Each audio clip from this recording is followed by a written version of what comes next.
December দিন বাবানকে কিভাবে কি সারপ্রাইজ দিলাম তোমাদের সাথে তো শেয়ারই করা হয়নি পুরো ভিডিওটা, তাই ব্লগটা নিয়ে চলে এলাম। তো দেখতেই পাচ্ছ বাবান এখানে ঘুম থেকে উঠে গেছে। তো আমরা বলছিলাম স্যান্টা তোমাকে কিছু দেয়নি, দেখো তো বালিশের তলে কিছু আছে নাকি।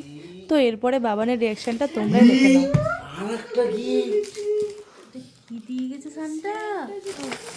চলো চলো চলো হেল্প কর দিদি।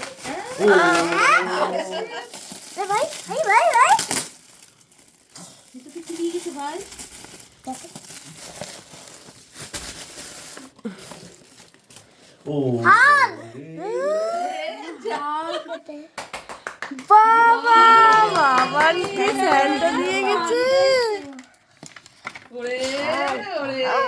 হ্যাপি তুমি? বাবানের রিয়াকশনটা তো তোমরা দেখতেই পেলে। বাবান আবার এই হাল স্পাইডারম্যান খুবই পছন্দ করে, তো সেগুলোই আমরা ঠিক করেছিলাম দেবো। তো এরপরে আমরা বাবানকে সেটা গিফট করি, শনি হ্যাপি হয়েছে। এরপরে বাবানকে একটু পড়তে দিয়ে চলে এসেছিলাম, আর পড়তে দিয়ে আসার পর দেখতেই পাচ্ছ একটা কুকুরের বাচ্চা দেখে খুব ভালো লাগছিলো দিদিদের পাড়াতেই। তো একটু আদর করে নিয়ে খেয়ে নিয়েছিলাম লুচি আর আলুর দম। আমাদের ব্রেকফাস্টে হয়েছিল 25 তারিখে ডিসেম্বরে, মানে 25শে ডিসেম্বর বড়দিনে। তো এরপরে আমি যে ক্যান্ডিগুলো দিয়েছিলাম সেগুলো বাবান খাচ্ছিলো, তো আমিও একটু টেস্ট করলাম, মোটামুটি খেতে ছিল। তো যাই হোক দেখতেই পাচ্ছ স্নো স্প্রেটা আমাদের আনার সময়ই আনা হয়েছিল, কিন্তু রাতের বেলায় আমরা দিতে ভুলে গেছিলাম স্নো স্প্রেটা, তাই বাবানকে দিয়েছিলাম দিনের বেলাতে। আর বাবান দেখো বাবানের কাণ্ড, মানে ও সবাইকে কি করে স্নো স্প্রে ছিটিয়ে ছিটিয়ে বেরোচ্ছে। তো দেখো আমি এখানে ড্রয়িং মানে কলকা প্র্যাকটিস করছিলাম ড্রয়িং খাতাতে, তো আমার খাতাটাও একদম গেছিলো। তো তারপরে আবার ঠিক হয়ে যায়। আর এদিকে দেখো আমি লিখছি বসে বসে, আর আমাকে এসে জ্বালাচ্ছে। তো যাই হোক এরপরে আমার মা যখন আসে, আমার মাকেও মানে ছাড়ে না নটটি, মানে কাউকেই ছাড়েনি। আর এরপরে যখন আমি নিয়ে নিচ্ছি স্নো স্প্রেটা তখন ও খেয়ে গেছে ঝিল্লি, তো দেখতেই পাচ্ছ প্রচুর রেগে গেছিলো। তো এরপরে আবার ওকে দিয়ে এই যে ও স্নো স্প্রে পেলে ও হচ্ছে আমাকে জ্বালাবে। এই দেখো এরপরে দেখো আমি না এত রেগে গেছিলাম। তো যাই হোক এরপর আমি লাঞ্চ করে নিয়েছিলাম, লাঞ্চে ছিল মাটন ভাত, দেখতেই পাচ্ছ এখানে হয়েছিল লাল লাল ঝোলের মাটন।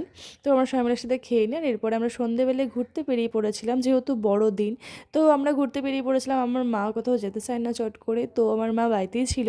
আর এদিকে আমি জিজু মাসি আর হচ্ছে যে নট্টি আমরা সবাই মিলে ঘুরতে গেছিলাম। তো দিদিদের এখানে চার্চে গেছিলাম আমরা। আমি ফার্স্ট টাইম গেলাম, এর আগে যাইনি, যতবার গেছি বহরমপুরে গেছি, মানে বহরমপুরে ঘুরেছি। তো এই ফার্স্ট টাইম ঘুরলাম, বেশ ভালোই লাগলো। এদিকে দেখো বাবানকে একদম পুচকি লাগছে আর জাদু জাদু টাইপের লাগছে। তো এখানে আমরা অনেক কটাই মানে থিম দেখেছি, খুব সুন্দর সুন্দর সাজিয়েছে। তো এরপর আমরা চলে গেছিলাম মেন চার্চে যেটা, তো সেটা দেখো কত সুন্দর লাইটিং দিয়ে সাজিয়েছে, ভীষণই ভালো লাগছিল। আর দেখো অনেকটাই বড় ছিল, আমি যখন চার্চের ভিতর ঢুকলাম মানে অনেকটা বহরমপুরের চার্চের মতন লাগছিল। তো দেখো এই জায়গাটা কিন্তু পুরো বহরমপুরে গির্জার মোড়ের ওখানটায় যে চার্চটা রয়েছে সেটার মতন দেখতে লাগছিল। তো কিছুক্ষণের জন্য তো ওরকমই মনে হচ্ছিলো যে ওখানেই চলে এসেছি। তো যাই হোক চার্চটা কিন্তু ভীষণই বড় আর খুবই সুন্দর দেখো। তো এরপরে আমরা অনেকক্ষণ ওখানে ভেতরে ছিলাম, কিছুক্ষণ ছবি তুলে। আর যিশুকে এখানে তো আমি দেখে সত্যি বলতে ভয় পেয়ে গেছিলাম, মানে এমনভাবে এখানটায় রাখা ছিল একটা বক্সের মধ্যে। তো এরপরে আমরা কিছুক্ষণ ঘুরিয়ে দেখো ভালোই ভিড় হয়েছে আর ভালোই ভিড় হচ্ছিল। তো এরপরে আমরা চলে আসি বাইরেটায়, বাইরেটাও কিন্তু চারিদিকে প্রচুর লাইট দেওয়া।